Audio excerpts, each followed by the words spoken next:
Hello. Now, I've got a number of exciting things to talk about this evening. Now, I have had progress with the bike shop. I've had more blood tests, and I've got some exciting progress with parasport. So let's start with the bike shop. I went round to the bike shop last Friday, and I talked to them at length about how I might be able to adapt a bike somehow so that I can get the pedals to go around with the leg that I've presently got. Because unless we are successful with the legal action, I am not going to be able to have any other leg, only a walking leg, unless I pay for it 20 odd grand. So the ideal world would be to have a bike leg, which is custom made for cycling, but at the moment I don't have one. So how can we make it work instead? So my trusty bike shop guy has been on the phone to many people, been rolling his eyes and scratching his head and all that sort of thing. I said, I bet you wish I'd never come in. And he's like, no, I like a challenge. So what we have got is a pendulum crank coming down to try out on my mountain bike. Now, it's not the sort of crank we were after, but as per COVID, all parts of any type are impossible to get, especially because New Zealand is not a country that manufactures a lot of its own stuff. It's a lot of imports. So the pendulum crank is normally one that bends to allow a leg that doesn't work to go around, but you can fix it in position, we believe. So we're going to try that first. So my mountain bike goes into the bike shop tomorrow, and I'm going to leave it there with them because I can't ride it until the part comes in, and then we're going to go in and put it on the trainer and see how well we make this thing work. So that's quite exciting. I know it's a long way away from being able to ride my racing bike, but it's a step in the right direction, and fingers, toes and everything else crossed that it actually works, and then it makes me able to get the pedal round more comfortably than I can right now. So that's step number one. Now, when I was going through all those surgeries and things, they were blood testing me for everything. And there was one blood test they couldn't do on me because it conflicted with the meds that they had me on, and they did not want to take me off the meds because they were trying to save my leg. So they didn't do this blood test. They wanted to test me for lupus. Now, they didn't think I had lupus, but they wanted to test me for lupus anyway. And at the same time, they've been checking the anticoagulant markers because they were far too high. So they were wanting to see whether this was an autoimmune or a surgical response, or whether there was some type of blood clotting problem that has caused the clot in my leg in the first place. Now, I had both of these blood tests done last week and got the test results back today. Now, it's good and not good all at the same time. I don't have lupus, and nobody thought I did really, but we needed to double check anyway. And the anticoagulant markers, which were up at 2.5 times higher than they should have been way back during all the surgery and all that sort of thing, are now back to normal or slightly below normal, but only a fraction, like 1. So really, there's no problem with blood clotting either, which still doesn't solve my problem, because we still don't know why the clot formed in the first place, which ended up in resulting in me losing my leg. So although it's good that I don't have a problem, it's also bad that I don't have a problem, because then we still don't know what the problem is. So,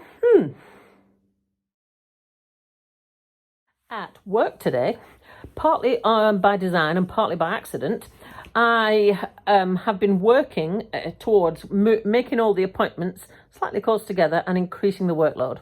Now, what I do is I open up slots for bookings for massage one by one as I see it's available, and when I see none of the other staff are available. So appointments will always go to other staff before me.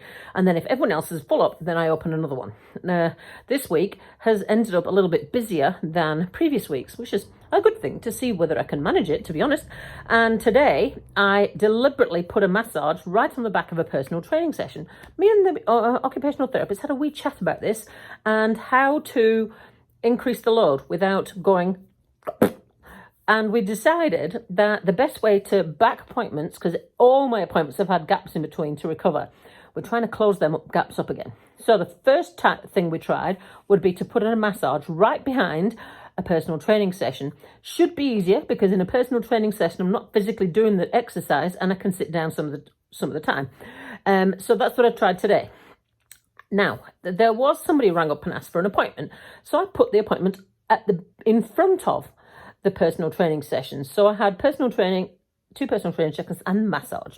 And I put another massage on the front of it. And I had left myself a 15-minute gap between them, just a wee gap. Now, the massage client decided he wanted a little bit longer. Do I have a bit longer? He said, 15 more minutes. So we increased his appointment to the max amount I could do. And I ended up with a massage, two personal training sessions, and another massage, all back to back.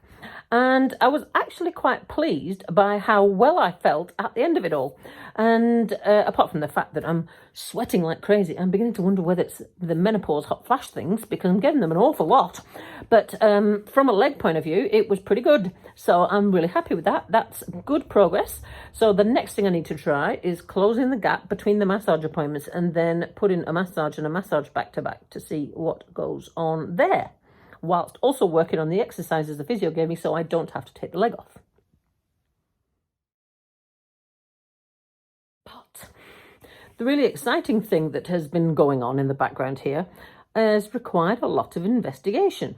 Now, it's not really something you really think of when you're an able-bodied athlete and you're racing around in triathlon circles and, well, then your leg gets cut off. And how does it work after that? So up till now, I've been ringing the race organisers. The races have been officially able-bodied race and they've been making allowances for me. So I wanted to know how I officially get a categorisation as a para-athlete. Now, I know more about triathlon than any other sport, but I know they all are quite similar, but they've got slightly different assessment boundaries because of the types of sport. But in triathlon, it determines how much help you're allowed, how many handlers you're allowed, and they're the people that help you get in and out of the water, get on and off the bike, and get to the run and that sort of thing. They're not allowed to help propel you forward, but they're allowed to help you with equipment and body parts in order to get you to the next part. Now, if you are spinal cord injury and have got no use of your legs, you're allowed to because they have to lift you. But as far as I understand, if you are if you're a person like me with a single leg amputee, then I think you're only allowed one. And it determines how much assistance you're allowed to have from the person, whether you get a chair in transition, what type of transition layout you have, and all those sorts of things. Now, the classifications, I didn't even know who did those. So it took me a while to track it all down. But actually, it's the Paralympic organisation here in New Zealand that do the athlete categorisation. And here is how it works.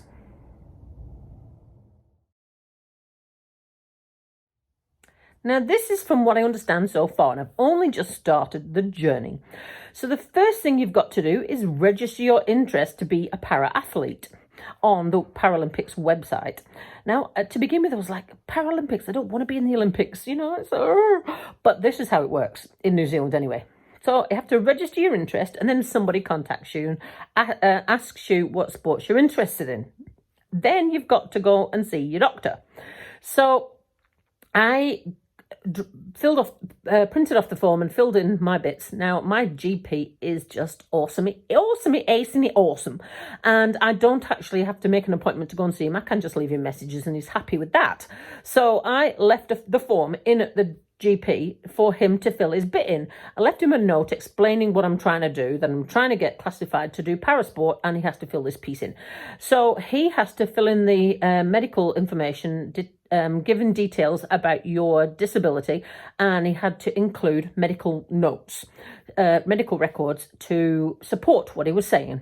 And then I fill in my other pieces, and then it gets sent off to the Paralympic organisation people and then they have a look at it.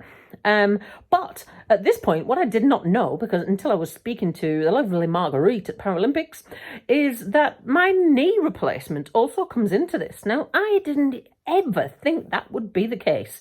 I was just seriously just thinking about the fact my leg had been cut off and how do I get back into sport. But because I have a total knee replacement on the other side, I've got to have the function and the range of movement measured for the total knee replacement to see if I've got any loss of function on that side too, which also could affect my categorization. Who knew that knee replacement would ever come into it? I didn't at all. From there, you are given a temporary classification, and that enables you to enter a race. So if I wanted to do Challenge Wanaka as a para-athlete individual, I need to have some type of classification, and I've got to enter under a certain category so they know what needs to be in place for me for the race. So once they get the form in, they decide about a temporary classification. They might want a medical examination, they might want some photos, and then you get given a temporary classification from which you can then enter a race. After you have completed a race under that classification as a para-athlete, you then get given your formal classification because you've physically been and done something and physically see how you get on with it. So that is basically how it works. Now, you would expect it to be involved, but the process has taken me a wee while to wrap my head around. So it'd be interesting to see how it all turns out. I'm hoping that I'd be able to do Challenge Wanaka as an individual para-athlete. I'm not sure about February 2022. I really can't tell you at this stage. It depends how well we get on with the bike modifications. But if it's not next year, then it will be the year after. And I don't think there's ever been any athletes enter the race that would probably be in my category. So if that continues to be the case, then all I have to do is turn up and I win. How cool is that? But on the flip side, what is really cool is that I have been talking to the people at Paralympics, and they've admitted that paratriathlon is really not a very strong area of theirs here in New Zealand, and they are really keen to help me get going so that I can help them build it. So that's really cool. I really hope that I do get to do a bit of that, because to get paratriathlon going here in New Zealand would just be amazing. I've also been in contact with swimming and cycling, and I haven't yet, but I've got his email, athletics, because they're the other areas that they've suggested I contact. So I'm going to see how many of these I can actually get my little fingers and toes into, because the excitement of being able to be involved in other sports that I haven't tried before in a completely different realm is quite exciting, because then I'm not comparing what I used to be to now. It's an entirely new thing for me as a para-athlete, alongside the fact that I want to get back to multisport because it's what I love. So that's what's going on. So the form has gone back to the Paralympics, and I'm waiting for the temporary classification to be decided. And then we will see how we go with the cycling, and then we'll decide what happens next. So it's been a really awesome day with lots of exciting news, and I can't wait to see what happens next in all of those areas. If you are in New Zealand and you want to know more, flick me a message and I will tell you who the contact people are that I've been talking to about parasport classifications. And if you're somewhere else in the world and want to try some parasport, you just get your toes out there and try it. I know paratriathlon in England is really, really strong. And I've got a lot of friends that are in that field from when they used to race alongside the age group athletes before it turned into a Paralympic sport. So it's a really awesome thing to be a part of. Don't let anything stop you. So have a lovely evening, and I'll talk to you soon.